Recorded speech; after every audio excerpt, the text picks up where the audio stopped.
وہ شہر محبت جہاں نحمدہ و نصلی علی رسولہ الکریم۔ لفظ اللہ کا تلفظ بالکل آسان ہے۔ علماء نے لکھا ہے کہ حرکتیں 3 ہیں، ایک فتحہ، ایک کسرہ اور ایک ضمہ۔ ان میں سے سب سے آسان چیز جو بولی جاتی ہے اس کو فتح کہتے ہیں۔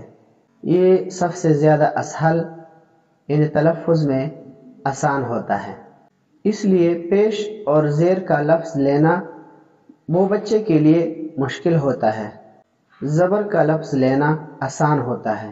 تو اس سے معلوم ہوا کہ اگر اللہ کا لفظ لیا جائے تو یہ بچے کے لیے سب سے آسان لفظ ہے جو بچہ سیکھ سکتا ہے، اور اس پر انسان کو اللہ تعالیٰ کی طرف سے انعام بھی ملے گا کہ بچے نے اللہ کا نام پکارا۔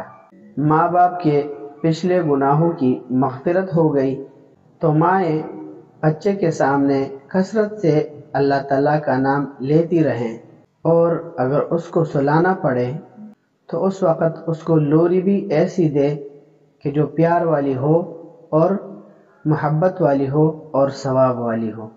پہلے اوقات میں مائیں اپنے بچوں کو لوری ان الفاظ سے دیتی تھی: حسبی ربی جل اللہ، ما فی قلبی غیر اللہ، نور محمد صلی اللہ، لا الہ الا اللہ، اور یہ لا الہ الا اللہ کی ضربیں لگتی تھی تو بچے کے دل پر اس کے اثرات ہوتے تھے۔ مائیں خود بھی نیک ہوتی تھی۔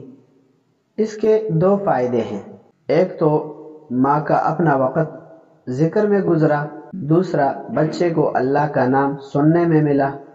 لا الہ الا اللہ کے ضربوں کے اس کے دل پر اثرات ہوں گے۔ اس کے علاوہ کوئی اور لوری کہے تو وہ بھی نیکی کے پیغام والی ہو اور وہ بھی نیکی کی باتوں والی ہو۔